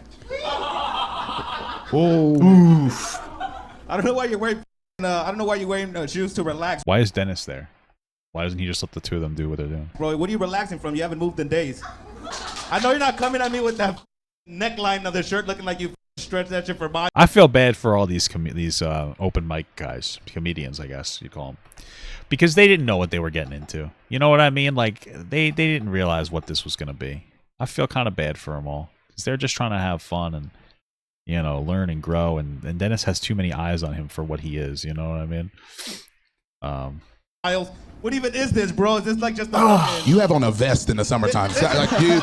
That's just crossing a line immediately. He just goes up and starts touching him. Oh, like I don't even know where Deaf Noodles would find someone like this. That's so yucky. Like he's not even roasting. Now he's just going up there and like maybe he knows a lot of friends that like to touch people inappropriately. I don't know. Caressing him. Ugh. I can see everything going on. All right, never mind. It's called a cock, buddy. You'd see it if you didn't have that tummy there. Tummy? What the fuck? All right. Oh. That would have worked if half of you weren't fat as he ain't got no pussy in a long time. It's been a while for him. He is upset. Like, I have expected him to just go out in the crowd and start throwing hands, like just absolutely ripping on the audience. Just beating him down. This is very bad, but it truly gets kicked into high gear once Dennis's set begins. It's Deaf Noodles versus this one female comedian. She's not very funny. Okay. Shocking, I know. And it quickly becomes clear that Dennis is not a very good comedian either. In fact, he is worse than her, and she is not funny. So if by comparison, but she might have room to grow. Maybe. I don't know. I certainly don't anymore. She is hilarious. You are because I'm fat, okay? I have room to grow as a content creator. Shut up.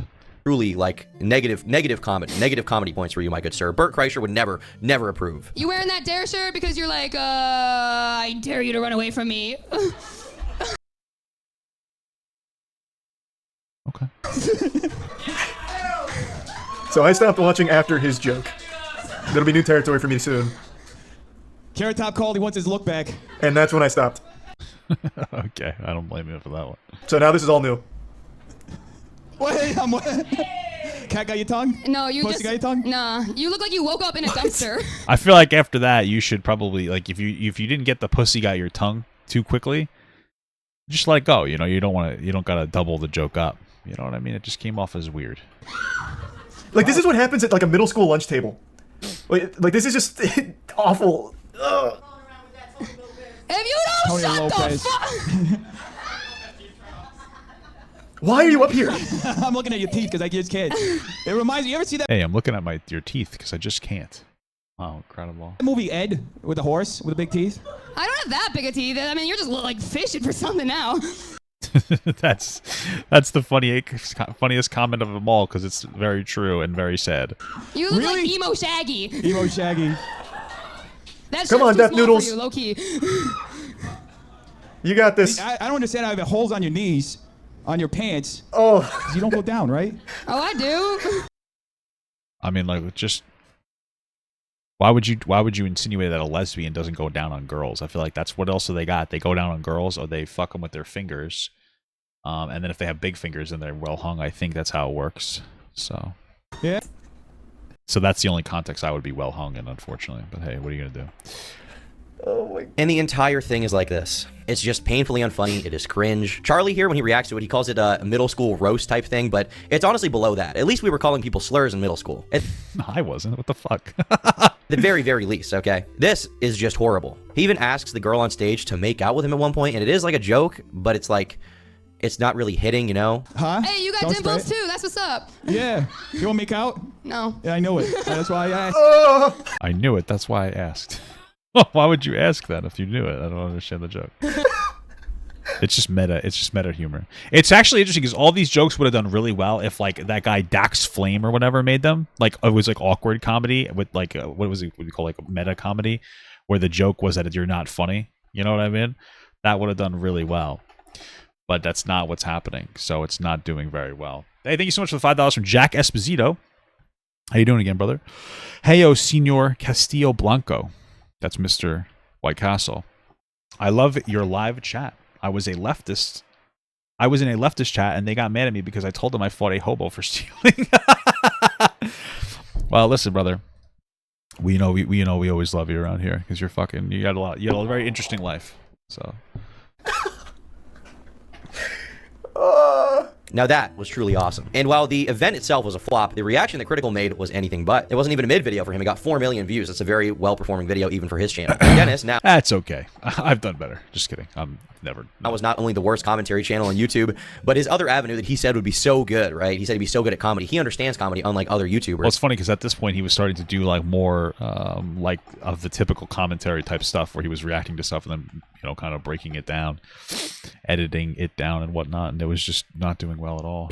It was an objective failure. Seeing this reaction, Dennis decided to respond to it on his channel with a very sarcastic response, basically acting like he didn't actually care about what he was being made fun of for. Yeah, it was actually his best performing video in a while, but it only got like 30,000 views, which is something, you know? While at the same time lamenting at how much he had ruined his career. I can't keep my dick in my pants when it comes to creating problems and destroying my career.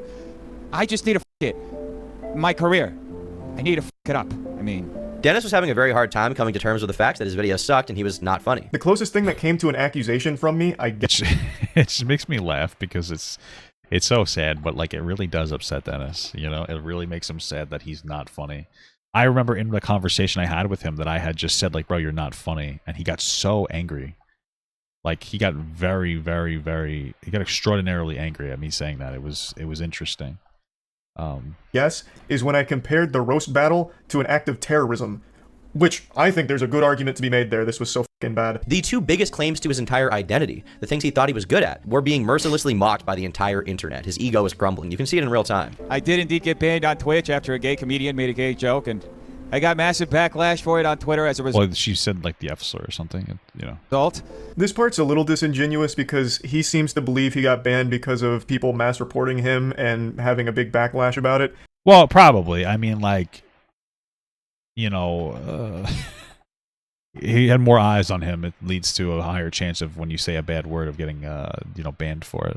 You know, this never happened. This is a joke. This never happened. But years ago when I first started making content, I was driving and I was on Twitch as I was driving. We were going to a different state for a little vacation, my wife and I. And I might have I got a little road rage. I might have called somebody a slur, you know, the F slur. It never happened. And I never got, nobody actually said it, clipped it, did anything. And there was like 150 people watching. So that's impressive, you know, pretty cool, you know, but you know, that was like many, many, many years ago. Thank you so much for the 17-month medium gut from Mr. Sign 12. Buy me vinyl. You look like my cousin if he was a girl was the best quote from the show. Thank you, Dennis. Papa Go to W Stream, W YouTuber, also first time on the stream. Thank you so much. Okay. But that's not really the case. What happened is Def Noodles was roasting against another comedian, and she just randomly shouted a slur for no reason. There wasn't like a joke leading up to it. There wasn't like a punchline or any context to it. I mean, everybody there was a joke, so I guess that led up to it. She just shouted a slur, which is against Twitch's rules. So whether or not people made a big fuss about it on Twitter wouldn't have mattered. He was going to get banned for that. This video that Dennis posted where he responds to Critical cost him 3,000 subscribers, and that's for a few reasons. Damn. I didn't know there was that much crossover between their content. Firstly, his fans initially subscribed to him to see him report on drama, not to see him cry about his comedy event failing and not doing well. Yeah, that's true. I mean, he drastically changed his content style. So. The second reason being that he cried about his comedy event not doing well, which nobody wants to see. It's not very becoming of anyone. I keep dying because I'm so fucking bad. And what the Critical video also did was it put him back in the spotlight, where some of his fans went and found out about Dennis's story, about his history, about his shady past being exposed, and that was put to a much wider. I prefer Shady Maple.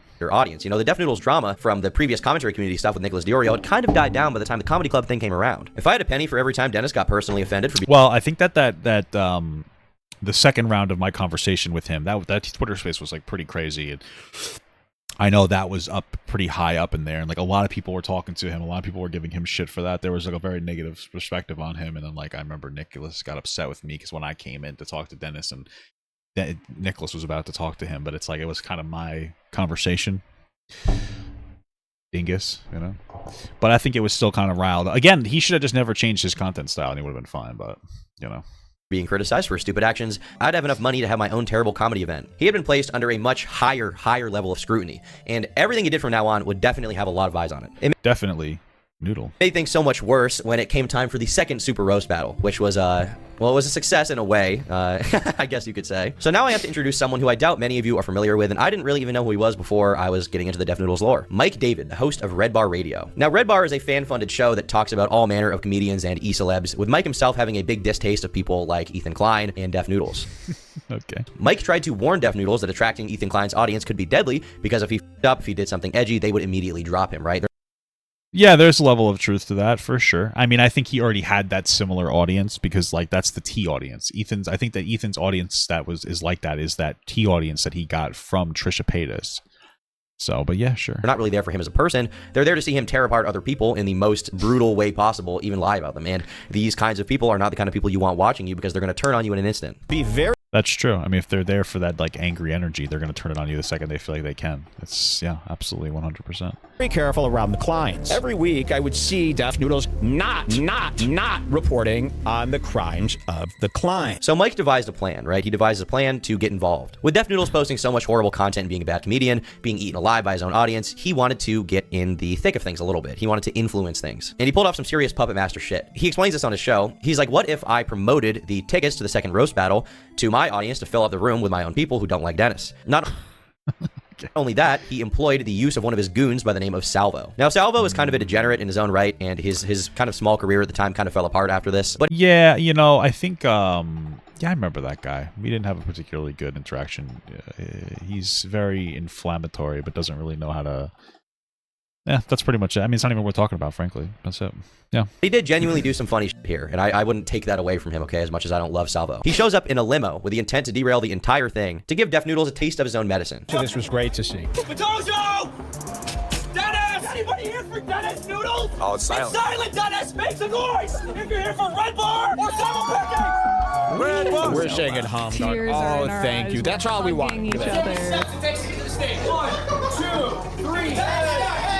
You know, we're sitting at home. We didn't know what was going to happen. A lot of the comedians are hiding in the back because they don't know what to expect. They're weirded out. Def Noodles did talk Salvo publicly before this, so we knew he was coming. He kind of challenged him and brought it on. But some of the other comedians didn't exactly know what they were getting into. They wanted an easy, low-stakes roast battle with a comedian. Yeah, that sounds about right. I mean, there's smaller comedians that are aspiring. You don't get good at comedy until you suck at it. You know, you have to suck and go through your motions. But if you have like a lot of people watching you in this whole fucking grandiose event, I mean, that's going to fuck you up.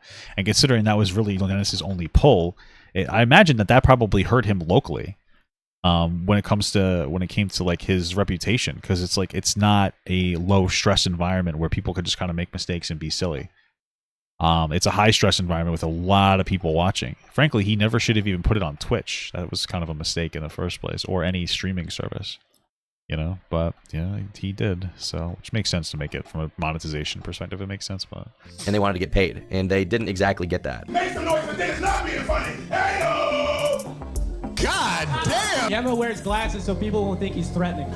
Evan wears glasses so people don't know how he's stupid. That's right. wow, he got him on that one. All right. Good job, Dennis. Shut the fuck up. I just want to apologize for the last battle. This is the beauty of roast battles, folks. So the situation is, a lot of y'all is trolls, right? A lot of y'all is trolls. If we were here, there'd be nobody in the crowd. Didn't who did this? Was it 50 Cent did this to like Ja Rule or something? Tell me the names. I always get confused. They bought out the tickets, but then they had nobody show up. That almost would have been funnier, but they probably had imagine just nobody in the audience. Also, he should have just asked some people to leave. He should have been like, listen, like if you're gonna be disruptive, I'm gonna have to ask you to leave. That's all he had to do, to have your security just escort people out. And if you know what I mean, like let whoever wants to come in, but if they were being obnoxious, just have them escorted out. Be like, okay, man, if you keep going. That's he could have handled it professionally. He probably could have came off looking decent in that. I don't know where Dennis got these people or what he was expecting from them, but the roasts, as always, are just horrible. Like it's not even like awkward funny, like I don't know, Office or something like that, right? It's not that level. It's just bad. It's just straight up cringe. They don't even seem like they're trying or want to. So at one point, Dennis goes backstage to basically hide from the fact that the entire crowd hates him and wants to see him fail. And Salvo does some showmanship. He gets up on stage. The entire crowd is chanting "Red Bar, Red Bar, Red Bar," and Dennis does the dumbest thing possible. Oh, he comes out and pushes him. Right? This would have been the perfect time to be like, hey, listen, like escort this guy out. He's standing on the stage. Like that's all you had to do. He supposedly had security guards. Just be like, hey man, you gotta kick this guy out, and like we're gonna go trespass him from the property. Call the cops, trespass him from the property. Handle yourself professionally. Like, yeah, some people on YouTube might have made fun of you, but at the end of the day, it would have shown like a higher level of professionalism when it came to the situation. But instead, you decided to push him off, and now, you know, you made him the victim in this scenario, right? Like what he was doing was inappropriate, and then you pushed it too far. And now we're going to focus on like what you did was inappropriate because you basically assaulted the guy.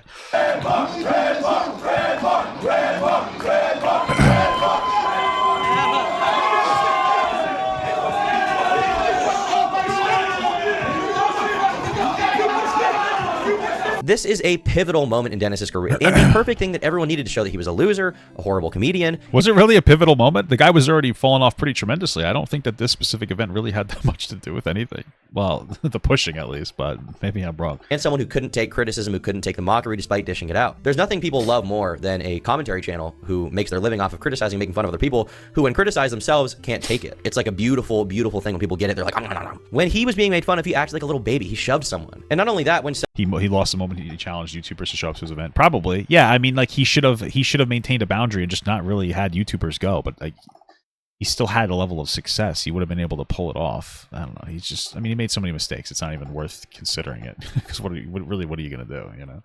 Salvo tried to swing at him. Dennis's security stepped in for him to like prevent him from, you know, getting in there. Ooh, the Jack Doherty effect, guys. They touched up on him. It's just a horribly embarrassing display. I mean, if you're going to ignore everything else, if you're going to punch someone, you got to be at least willing to fight them right after that. And on top of that, taking into account, you know, the greater situation here, the greater point, the whole point of the event was that people would come on stage to roast Dennis. And when he didn't like how it was going, he freaked the f out. Now, at the time, Def Noodles tried to justify this because Salvo would not chill. But like it or not, Def was the one who incited violence in the first place. He could have just had him kicked out.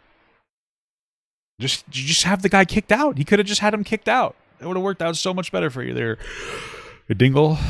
And he invited the roast itself, which caused his own violence. So he just has to take the L here, okay? There's no way around it. Red Bar was watching from home the entire time, enjoying it as it went down. Salvo gets thrown out, and Def claims he had to leave right away because he had, like, booked a spot at the LA Comedy Club in Vegas. He was like, oh, I'm a real comedian. I gotta go. Yeah, true. He did do that. Go right now. I got stuff. He had a good janitor spot over there, which is a good job, by the way. To do. Turns out he wasn't booked there. He claimed he was booked at the LA Comedy Club in Las Vegas. They called the LA Comedy Club. All the people, not us, but everybody called. Nobody's heard of him there. He's not booked. Now, Def Noodles had already been mocked before, okay? Jesus Christ, he's really fun digging himself a grave. But now people regarded him as an absolute clown, a lol cow even, as many internet skibbity heads would say. Yeah. Okay. He had reached the point of no return in the eyes of pretty much all of the public. His supporters, if there were any before this point, they were now gone. All of this happened in September 2022, and we can see that by Damn, was it really that long ago? 2 years ago, huh? Almost 2 years ago. It's around that time that I decided to well, I had this channel already, but this was like a secondary channel. I decided to condense into one channel, abandon the main. You know, deservedly so. Probably a little full of myself, making some mistakes. I needed some time to take a step back from the limelight. I prefer lemons. And rebuild, and I think we're in a good spot now. I'm pretty happy with myself. You know, we're actually more successful than we were before the relaunch, with other content and monetization avenues, which is enjoyable. Doing a little bit of YouTube, TikTok, Instagram. So, yeah, pretty good.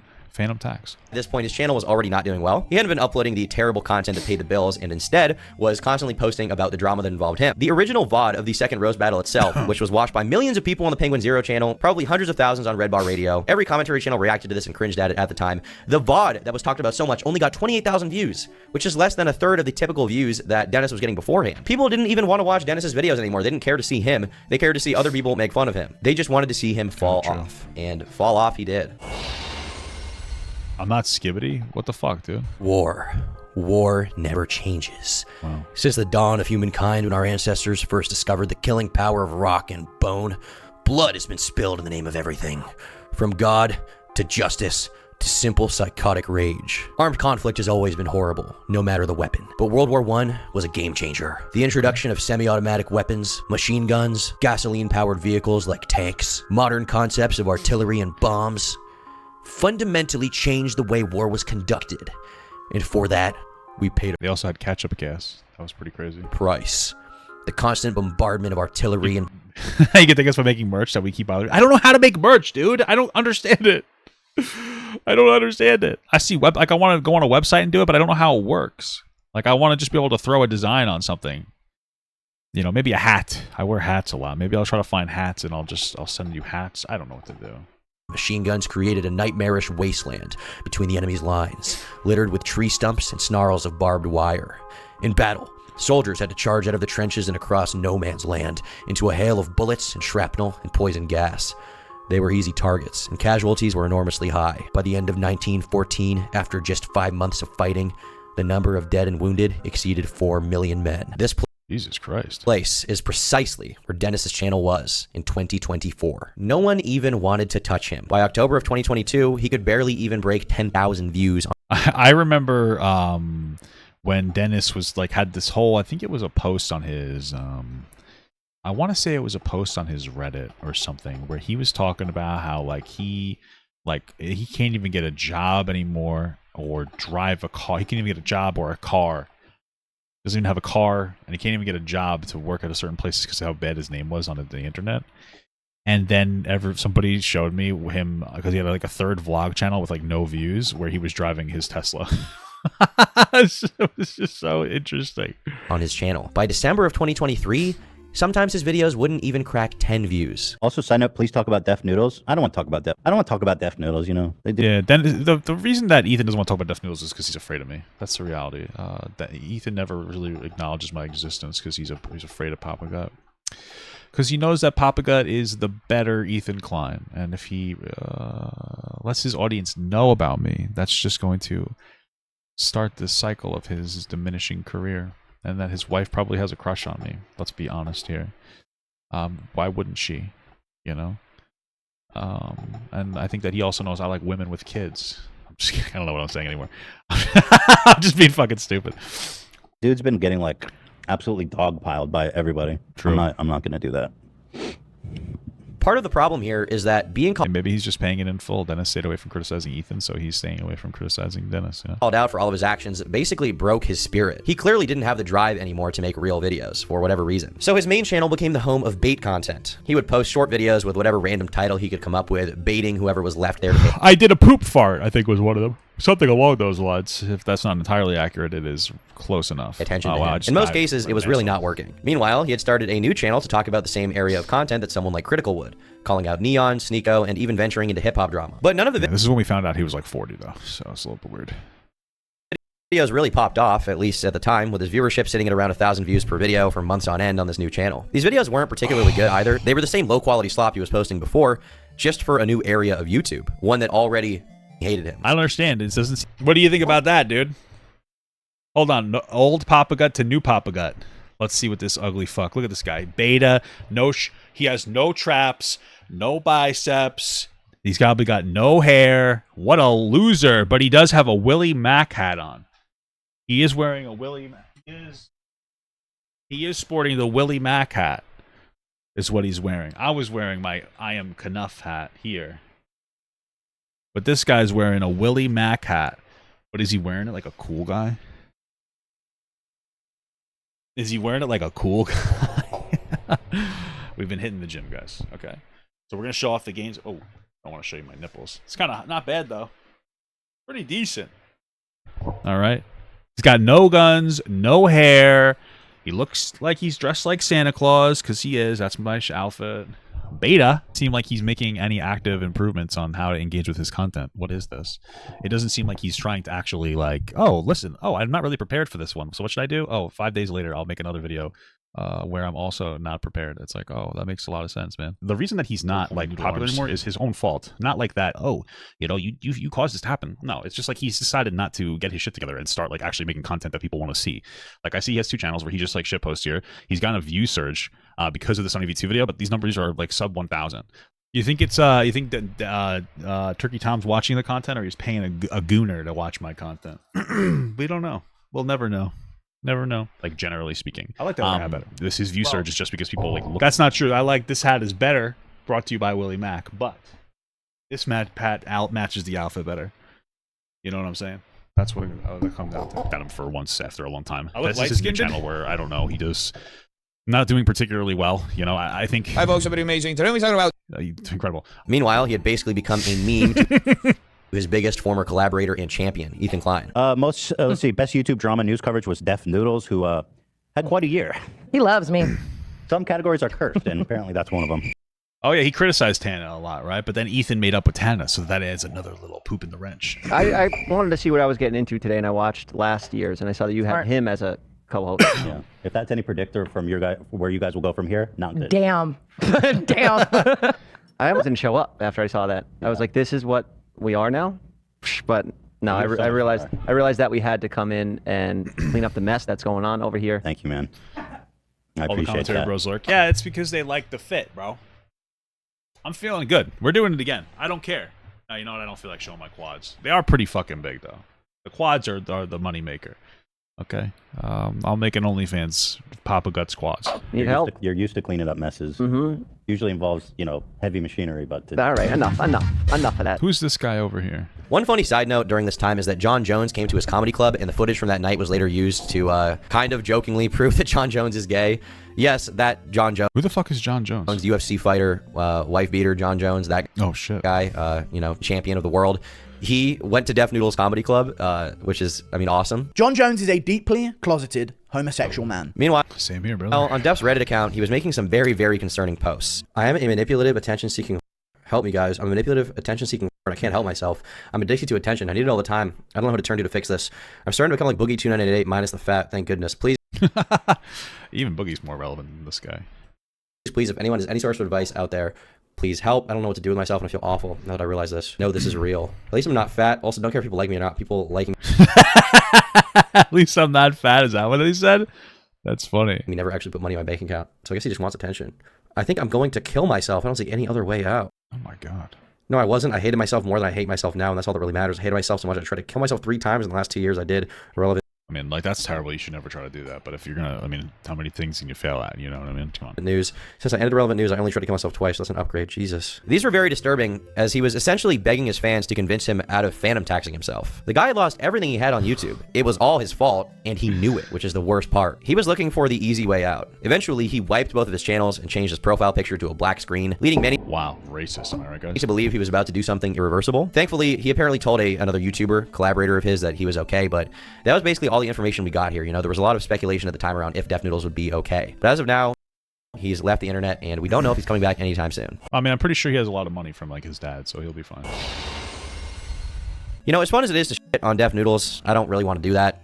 Outside of the giant video, I just meant doing it, I mean. What the f am I saying? But I guess the conclusion I'd like to communicate here is that I don't actually think that Dennis is an evil person in the respect that he, like, was always a bad guy. I think he's just kind of a stupid person. I think he's, like, an entitled person. I don't think that he's a particularly self-aware person or that possesses the ability to reflect in any meaningful capacity. That's pretty much it. He's just a dumbass and an asshole, okay? And he bought his own hype and thought he could get away with whatever he wanted against certain people because in his mind, they were evil. So anything he did was justified, right? David Dobrik is a person, therefore it's okay to get his sponsors dropped, right? James Charles might be guilty of these other accusations, so it's okay to lie about him here. Papa Gut made a bad joke, so I can call him a pedophile.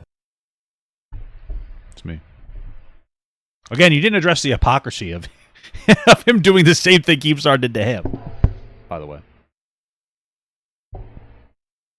Except I'm pretty sure Dennis meant it. And maybe he was right. We'll find out. Okay. That's probably, cut that out. I don't have an editor, so I'm not going to remember to do it. Pretend that didn't happen. It's a fucking terrible joke. Augie, RFC, and Nick Diorio and John Swan, they criticize me and they make edgy jokes, therefore they're fascists. So whatever I do against them is justified. Like he really was a moron. Realistically, I think he's a very good, like, cautionary tale. Lying about people and slandering people is very wrong, and if you do it, you will always get caught in the long run, right? Like, it will bite you in the ass. Hiding behind satire as an excuse is also wrong. That's really dumb. It doesn't work as a defense. It's not going to help you long term. And well, especially since he's funny. He wasn't making actual jokes. Like, jokes can be used in different ways. You can portray a meaning with a joke through a funny time, which will make it easier to digest. But he was just being stupid and then saying, "Oh, I'm just kidding. It was a joke." Also, like, stand-up comedy is really hard. It takes years to perfect. So you need to lose your ego about it and not act like you know comedy better than other people. The biggest comedians in the world, people start to hate them when they posture about comedy as an art form. Right? The biggest comedians in the world still go to smaller comedy clubs and do shit material on purpose to see if it's good. That's how you do it. You go and you do bad material. You do material that you think might be funny, but maybe not, and you see if you can get an audience to get on it. And that's what they do. Like, people still do that. Like, it's a lot. You have to be willing to fail to be a good comedian. That's why I never want to do stand-up. It's hard.